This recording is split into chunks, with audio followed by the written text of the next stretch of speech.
Naghahanap ba kayo ng pupuntahan ngayong summer? Try nyo ang Baggao. Ito na yung sign mo, best. Subale umaga pa lang, nag-prepare na kami para hindi kami abutan ng masyadong init sa daan.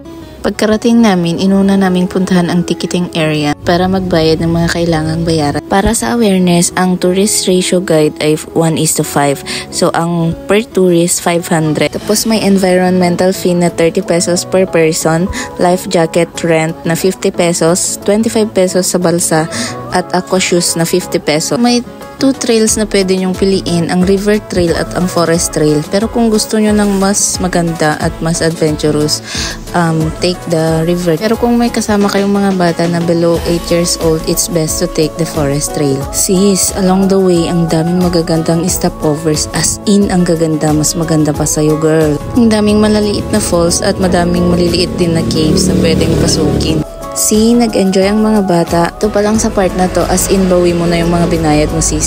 Na, nagbabawi.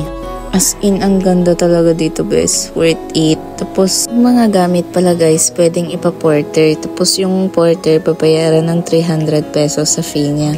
Pero may mga times na kulang-kulang talaga sila ng porter sa dami ng mga tourist.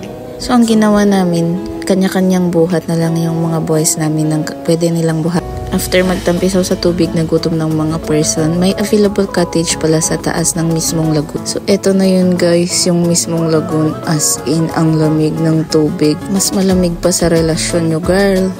Mapapawaw, Baggao ko talaga. Sa taas nito, may cave. Pero during that time na pumunta kami, hindi siya open for tourists. Shoutout pa lang sa mga tourist guide namin. As in, ang babait nila, guys. So, after ilang oras ng pagbababad sa mismong lagoon, bababa na tayo para sa Lipit Canyon. Pero next time na lang yun, guys. Sa next video ko, abangan. Thank you!